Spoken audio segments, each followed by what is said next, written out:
भूराजनीतिक शक्ति सन्तुलन मिलाउन सक्छ भने त्यो एउटा मात्रै संस्था हो, राष्ट्र संस्था हो। कुरो बुझ्नुभयो?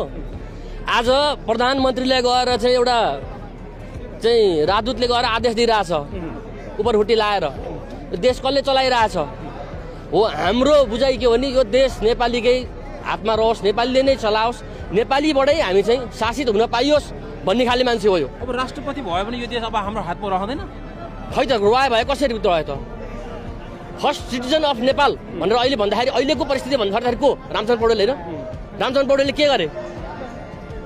विद्यादेवी भण्डारीले चाहिँ बासी बनाएर राखेको, थन्काएर राखेको विधेयक, विद्यादेवी भण्डारीको नाम चाहिँ टिपेक्स लाएर मेटेर रामचन्द्र पौडेल लेखेर नागरिकता विधेयक पास गरेर अनि त्यो उपहार पठाएर त्यो उपहारको सट्टामा 12वटा मुद्रा भैँसी लिएर आएन प्रचण्डले। अनि यिनीबाट शासित हुनु, नेपालीबाट शासित हुनु, यिनी होला, यिनीहरूसँग नेपाली नागरिकता होला है, त्यो छ नेपाली नागरिकता होला। तर यिनले नुन पानी कसको खान्छन्? हो, जसको नुन पानी खान्छ यिनले तिनकै काम गर्छन् होइन?